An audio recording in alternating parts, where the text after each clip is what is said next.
Hello students, welcome to my YouTube channel.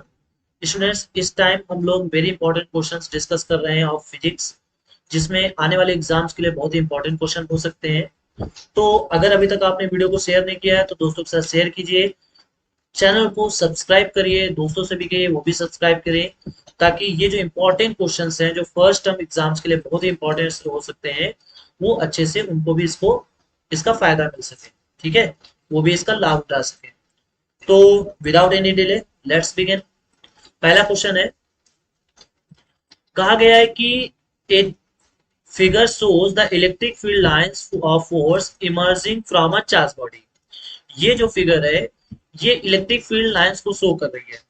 If the electric field at A and B are E A and E B respectively, मतलब यहाँ पे जो electric field ए point पर है वो है ई ए, और जो बी पॉइंट पर है वो है ई बी। ठीक है, बेस में बी। तो कह रहे हैं कि if the displacement between A and B is R, A से बी की डिस्टेंस कितनी है, आर है। सो कह रहे हैं इनमें से कौन सा स्टेटमेंट सही है।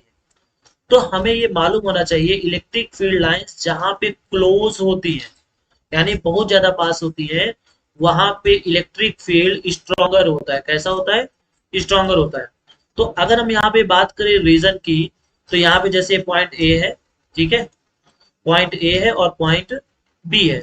तो इस रीजन में देखेंगे तो इलेक्ट्रिक फील्ड लाइंस ज्यादा क्लोज है, इस रीजन में देखेंगे तो इलेक्ट्रिक फील्ड लाइंस दूर दूर है। ठीक है, तो इसका मतलब ये हुआ कि जो इलेक्ट्रिक फील्ड ए पॉइंट पर होगा, it will be stronger than electric field at point B. So हमारा सही ऑप्शन होगा option number A, E A is greater than E B. Clear हो गया? तो देखिए अगला क्वेश्चन यहाँ पे है, कह रहे हैं a charge of 5 coulomb is carried from point A to point B of potential 2 volt and 12 volt respectively, then the work done is. मतलब कोई पॉइंट चार्ज है, सपोज दैट ये कोई पॉइंट चार्ज है 5 कूलम का पॉजिटिव चार्ज, और इसको point A से, जिसका पोटेंशियल है 2 वोल्ट, पॉइंट बी तक ले जाया जाता है जिसका पोटेंशियल है 12 वोल्ट। तो हमें वर्क डन बताना है। तो देखिए, दो पॉइंट्स के बीच में किसी चार्ज को ले जाने में जो वर्क डन होता है वो कितना होता है? Q into delta we. Delta we means potential difference. तो ये आ जाएगा 5 into delta we means 12 minus 2। सो यहाँ से कितना आ जाएगा? 5 इंटू 10, दैट इज 50 जूल।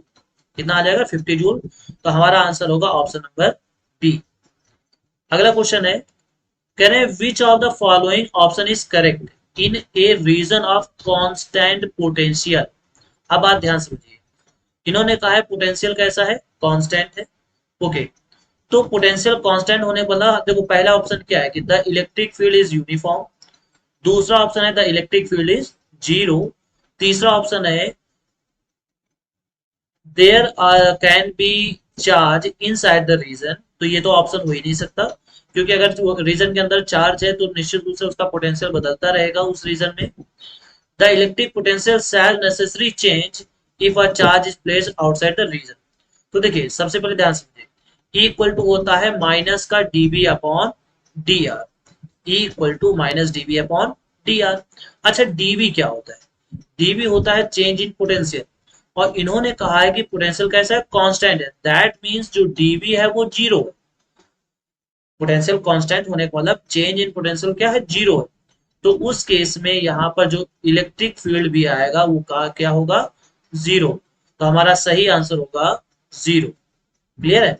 तो ऑप्शन नंबर बी इसका सही आंसर होगा। अगला क्वेश्चन है, लिखा हुआ है 64 drops each having capacity C and potential V are combined to form a big drop.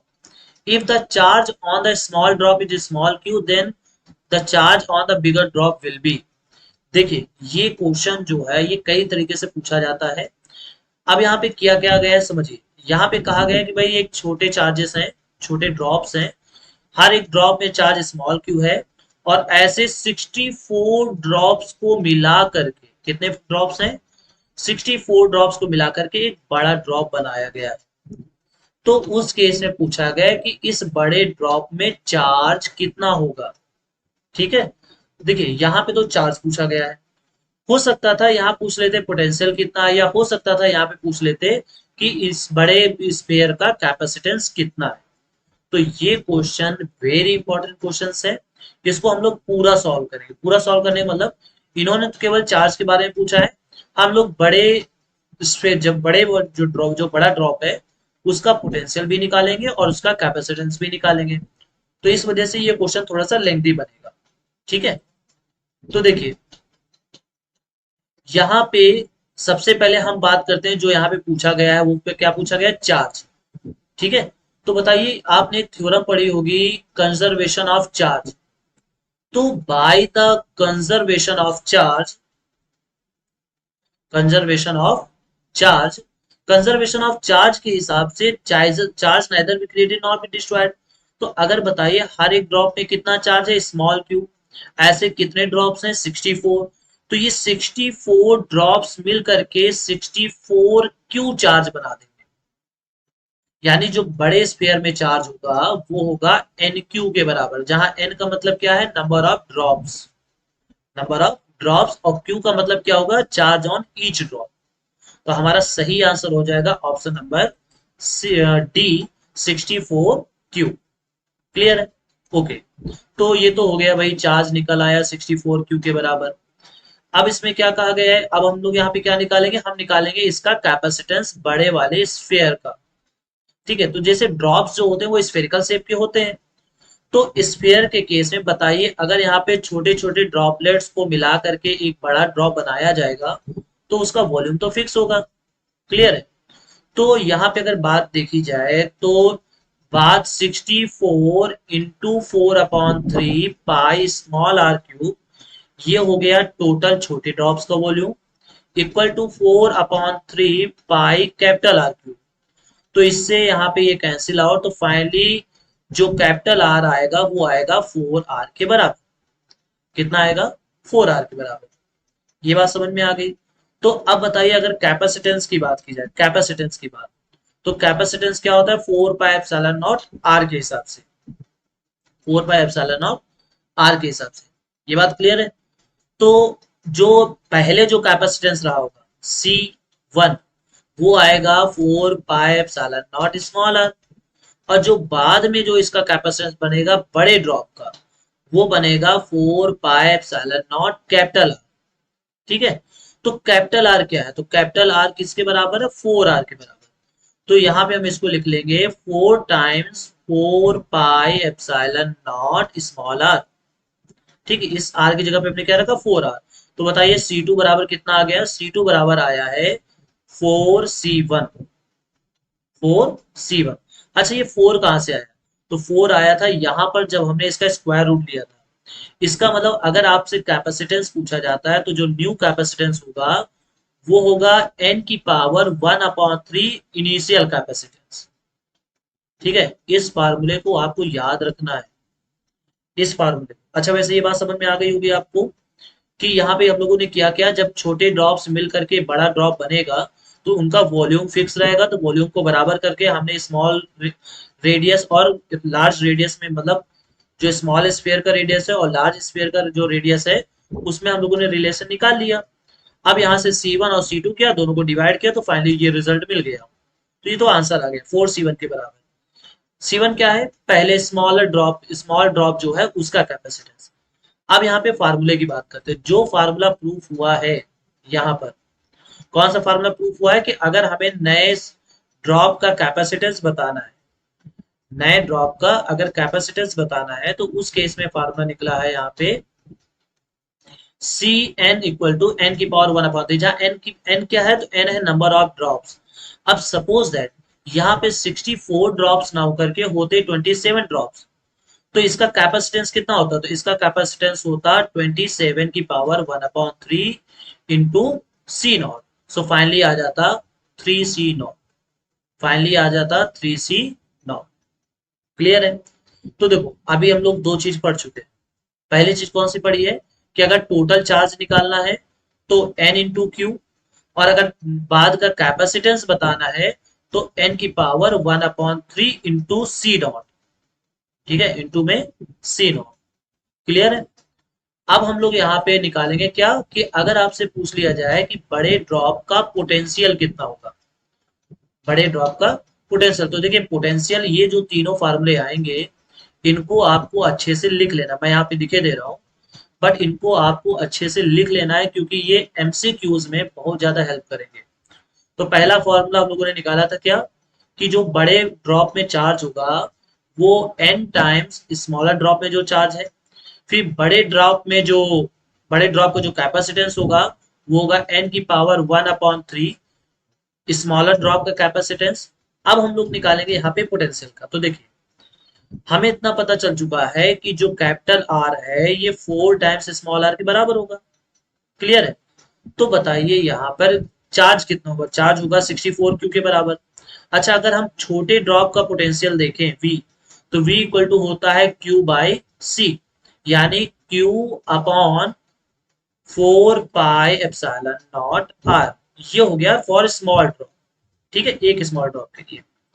उसके बाद जब हम बड़े ड्रॉप की बात करेंगे यानी न्यू पोटेंशियल की बात करेंगे तो वो हो जाएगा 64 क्यू, वही टोटल चार्ज अपॉन कैपेसिटेंस, तो वो हो जाएगा 4 × 4 पाई एप्सिलॉन नॉट आर। ये हो गया बड़े ड्रॉप का कैपेसिटेंस। अब जब दोनों को डिवाइड करेंगे तो बताइए वी एन अपॉन वी जब आएगा तो यहां से आ जाएगा, ये कितनी टाइम्स कैंसिल आउट, तो ये कैंसिल आउट है 16 टाइम्स, तो यहां से आ जाएगा 16।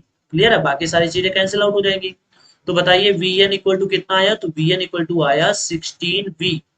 अब इस 16 को हम कैसे लिख सकते हैं, तो 16 को हम लिख सकते हैं 64 की पावर 2/3, 64 की पावर 2/3, क्योंकि जब हम इसका अपॉन में 3 यानी क्यूब रूट लेंगे तो 4 आएगा, और फिर 4 का स्क्वायर करेंगे तो आएगा 16। तो इसका फार्मूला बना, जो बड़े ड्रॉप में पोटेंशियल बी न्यू होगा वो होगा 64 की पावर 2/3। ठीक है, मैं यहाँ पे लिखे दे रहा हूं, इसको आपको अच्छे से तीनों फार्मूले नोट कर लेने हैं। जो वीएन होगा वो होगा एन की पावर 2/3 इंटू वी नॉट। ठीक है, ये बड़े ड्रॉप में पोटेंशियल है। क्या है? बड़े ड्रॉप में पोटेंशियल है। ये बात समझ में आ रही है? ये यहाँ पे इतना बड़े ड्रॉप में पोटेंशियल होगा। तो तीनों फार्मूले हमें तैयार कर लेने अच्छे से। पहला फार्मूला क्या था, अगर बड़े ड्रॉप में आपसे चार्ज पूछा जाए। दूसरा फार्मूला किसके लिए था, अगर बड़े ड्रॉप का कैपेसिटेंस पूछा जाए। और ये तीसरा फार्मूला था जिसमें बड़े ड्रॉप का पोटेंशियल पूछा जाए। जहां पे ये जो n है, ये n है नंबर ऑफ ड्रॉप्स, जो कि यहां पर है 64। क्लियर है?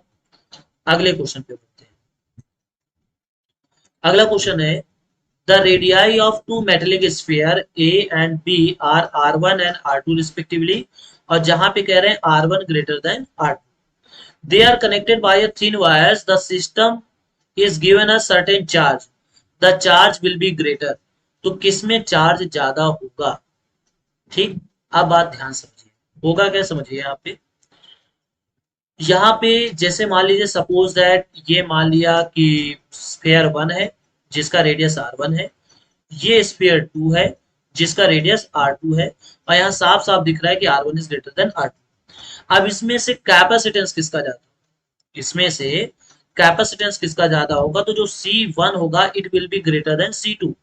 इसका मतलब ये ज्यादा चार्ज स्टोर कर सकता है, ये ज्यादा अमाउंट ऑफ चार्ज स्टोर कर सकता है, ये कम अमाउंट में चार्ज स्टोर कर सकता है। लेकिन जो चार्ज का ट्रांसफर है वो तब तक होता है जब तक कि पोटेंशियल सेम नहीं हो जाते, जब तक कि दोनों के पोटेंशियल सेम नहीं हो जाते।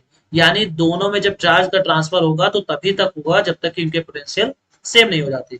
यानी V1 इक्वल टू V2, ये बात आएगी, दोनों के पोटेंशियल क्या होंगे, सेम होंगे। अच्छा V इक्वल टू क्या होता है, V इक्वल टू होता है Q1 by C1 and Q2 equal to C2। Clear है? इतनी बात समझ में आ गई। अच्छा यहाँ से अगर C1 अपॉन C2 निकाला जाए तो it will B Q2 upon Q1। C1 upon C2 निकाला जाए तो it will B Q2 upon Q1। अच्छा यहाँ पे C1 अपॉन C2 होगा कितना, it will be greater than 1, greater than 1, यानी ये जो पूरी वैल्यू है ये ग्रेटर देन 1 होगी। अब बताइए यहाँ पे अगर Q2 upon Q1 greater than 1 है तो बताइए यानी Q2 क्या होगा, ज्यादा होगा। बात समझ में आ गई? इसको आप और अच्छे तरीके से भी समझ सकते हैं, बस 2 मिनट आप वेट कीजिए। अभी बिल्कुल विदाउट एनी दिक्कत सब कुछ समझ में आ जाएगा। ठीक है, देखो अभी हमने कहा कि भाई radius R1 is greater than R2, इसका मतलब C1 is greater then C2। ये बात तो समझ में आ गई। अच्छा, Q, यहाँ पे हमें पता है कि दोनों में चार्ज का ट्रांसफर तभी तक होता है जब तक पोटेंशियल सेम नहीं आ जाते। तो यहां से हमें ये पता चला कि V1 इक्वल टू V2। ठीक है, तो V बराबर क्या होता है? V इक्वल टू होता है Q अपॉन C। तो यहाँ से आ जाएगा Q1 अपॉन C1 और यहाँ पे आ जाएगा Q2 अपॉन C2। अब बताइए अगर C1 V C2 से ज्यादा है तो इसका मतलब ये हुआ कि C1 अपॉन C2 जो होगा वो ग्रेटर देन होगा। तो यही चीज हम लोग यहाँ पे बना देंगे। तो यहाँ से आ जाएगा C1 upon C2 equal to, ठीक है, या फिर ऐसे समझ सकते हैं कि Q1 upon Q2 equal to Q1 upon Q2 equal to C1 upon C2। ये बात समझ में आ गई? इस Q2 को हमने नीचे भेज दिया, C1 को ऊपर भेज दिया। ठीक, तो Q1 upon Q2 equal to C1 upon C2। अच्छा, इसकी वैल्यू कितनी है? तो इसकी वैल्यू है ग्रेटर देन 1, ग्रेटर देन 1। ये बात समझ में आ गई? तो अब बताओ यहाँ पे, ठीक है, तो यहाँ पे अगर ये ग्रेटर देन 1 है, that means Q1 is greater then Q2। सो समझ में आ गया क्या किया गया था? फिर से समझ लो। R1 ग्रेटर देन R2 था, तो हमें पता है C इक्वल टू होता है 4 पाई एप्सिलॉन नॉट R। तो यहाँ से C1 ग्रेटर देन C2 हो जाएगा। तो C1 upon C2 is greater then 1 हो जाएगा। अब चूंकि पोटेंशियल जब तक सेम नहीं हो जाते तब तक चार्ज का ट्रांसफर होता है। सो V1 equal to V2। V1 का तो हमें पता है कि Q इक्वल टू C भी होता है। तो V इक्वल टू क्या आएगा? Q by C। तो यहाँ से फार्मूला बनेगा Q1 अपॉन C1 और यहाँ से बनेगा Q2 अपॉन C2। तो Q2 को जब नीचे भेज देंगे तो Q1 अपॉन Q2 और C1 ऊपर चला जाएगा तो C2 upon C1 upon C2। तो यहाँ पे कितना आया? यहाँ पे आया Q1 is greater then Q2। इसका मतलब ये हुआ कि किस सर्फिल किस वाले स्फीयर में ज्यादा होगा? तो वो होगा स्फीयर ए में, हमारा ऑप्शन नंबर बी। ये इसका सही आंसर होगा। अगला क्वेश्चन है, कह रहे हैं parallel plate condenser is connected with the terminal of a battery, the distance between the plates is 6 mm, यानी स्मॉल डी जो है वो है 6 mm -3 मीटर।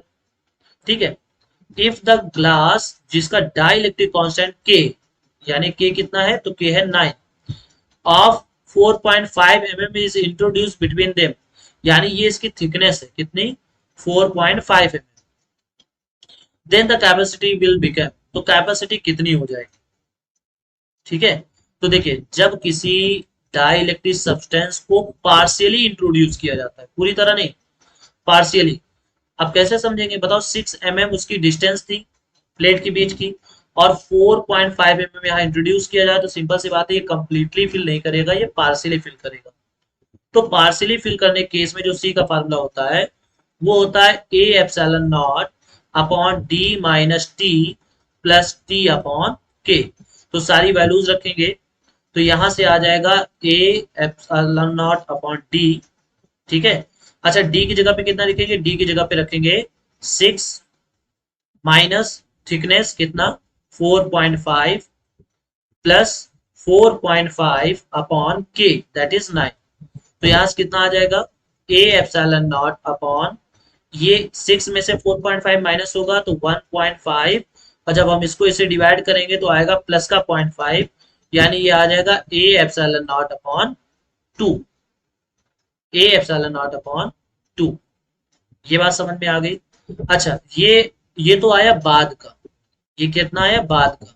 जबकि पहले का कितना रहा होगा? तो पहले का रहा होगा A epsilon not upon D, A epsilon not upon D that is 6 है। अब अगर हम यहाँ पे डिवाइड करें तो बताइए, इसको थोड़ा सा मैं मिटाए दे रहा हूँ, चले अच्छा नहीं मिटा, यहाँ पे समझिए, जब हम इनको डिवाइड करेंगे तो C अपॉन सी नॉट जो आएगा, C की जगह पे क्या लिखेंगे? C की जगह पे लिखेंगे ए एप्सिलॉन नॉट बाई 2, और इसकी जगह पे लिखेंगे ए एप्सिलॉन नॉट बाई 6। तो इससे ये कैंसिल आउट, यहां से ये cancel out 3 times. So finally ये 3 ऊपर चला जाएगा तो C इक्वल टू आएगा 3C0। तो हमारा आंसर होगा 3 टाइम्स, 3 टाइम्स हो जाएगा उसका कैपेसिटेंस। क्लियर हो गया? क्या किया गया, जब पार्सली इंट्रोड्यूस किया जाता है किसी डाइलेक्ट्रिक स्लैब को, तो उस केस में सी का फार्मूला ये लगता है। यहाँ पे सारी वैल्यूज रख के सॉल्व की तो उसमें यहाँ सी की वैल्यू आई इतनी। अच्छा, पहले कितना रहा होगा सी, तो पहले सी रहा होगा ये इंट्रोड्यूस करने से पहले, दोनों को डिवाइड किया तो फाइनली में आ गया सी इक्वल्स टू 3C0। क्लियर है? तो अगला क्वेश्चन है यहाँ पे कि 3 charges plus Q, capital Q plus small Q are placed at the vertices of equilateral triangle of side L.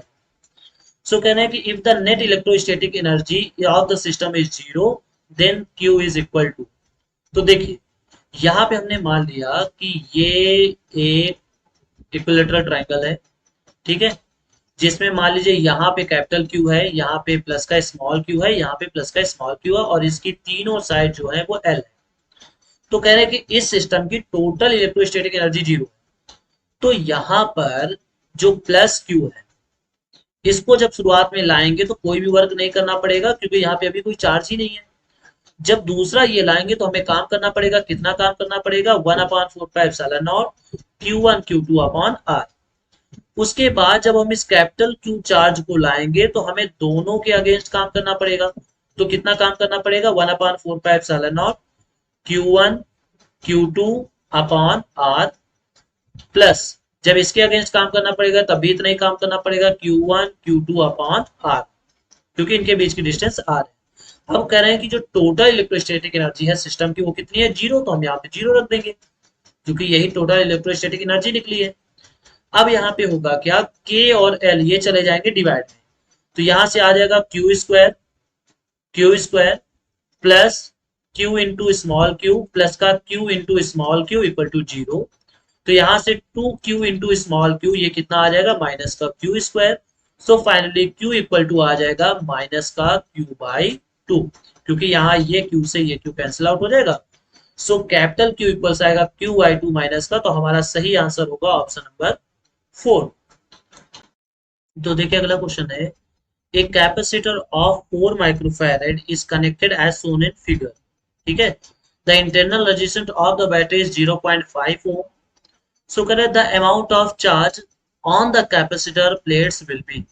अब बात ध्यान समझिए, क्योंकि ये सेल है डीसी है, तो जब हम इससे कैपेसिटर को कनेक्ट करेंगे तो जब ये कैपेसिटर फुल चार्ज हो जाएगा उस केस में ये करंट को ब्लॉक कर देगा, ये करंट को ब्लॉक कर देगा, यानी इस 10 ओम में से, या फिर चूंकि इसका इंटरनल रेजिस्टेंस कितना है तो इसका इंटरनल रेजिस्टेंस 0.5 ओम है, इस रेजिस्टेंस में से कोई भी करंट पास नहीं होगी। इसका मतलब ये हुआ कि ये दोनों के दोनों रेजिस्टेंस क्या हो जाएंगे, बेकार हो जाएंगे। तो यहाँ पर जो इसका Q होगा टोटल चार्ज, तो हमें पता है Q बराबर होता है CV। C है 4 माइक्रो और V है 2 वोल्ट, तो फाइनली आ जाएगा 8 माइक्रो कूलाम। इसमें कितना चार्ज स्टोर होगा, तो that is 8 micro coulomb, option number D. उसके बाद अगला क्वेश्चन है, लिखा हुआ है कि विच of the following statement is true. सबसे पहले, electrostatic force is a conservative force. Electrostatic force conservative होता है, बिल्कुल सही है। इलेक्ट्रोस्टैटिक फोर्स कैसा होता है, कंजर्वेटिव होता है। अगला लिखा हुआ है कि potential at a point is the work done per unit charge bringing a charge from any point two infinite. तो नहीं, इनफाइनाइट टू दैट पॉइंट। ठीक है, अगला है, यानी ये ऑप्शन गलत हो गया। उसके बाद सी नंबर में क्या कहा गया है कि electrostatic force is a non conservative, बिल्कुल नहीं। अगला है potential is the product of charge into work. तो बताइए, पोटेंशियल जो होता है वो होता है W अपॉन Q, और इन्होंने क्या कहा, प्रोडक्ट, तो ये भी ऑप्शन गलत हो गया। तो हमारा सही ऑप्शन होगा option number A, that is electrostatic force is a conservative force. Last question है यहाँ पे, करें कि consider a uniform electric field in the Z direction, the potential is at. अब बात ध्यान समझिए, सपोज दैट यहाँ पे कुछ इस तरीके से यहाँ पे मैं डायमेंशंस बनाए दे रहा हूँ। ठीक है, मान लीजिए कि ये इस तरीके से ये एक्स एक्सिस है, ये वाई, ये मान लीजिए जेड एक्सिस है, और इधर ये मान लिया वाई एक्सिस है। अब होगा क्या, जो electric field, uniform electric field है, वो किधर है, जेड डायरेक्शन में। किधर है, जेड डायरेक्शन में। तो आपको बताया गया था कि सपोज दैट ये इलेक्ट्रिक फील्ड की डायरेक्शन है, तो इलेक्ट्रिक फील्ड की डायरेक्शन में अगर हम परपेंडिकुलर जाते हैं तो उस केस में पोटेंशियल जो होता है उसमें कोई भी चेंज नहीं आता। मतलब वो पोटेंशियल वहां पे कांस्टेंट होता है अगर हम उस इलेक्ट्रिक फील्ड के परपेंडिकुलर जाए।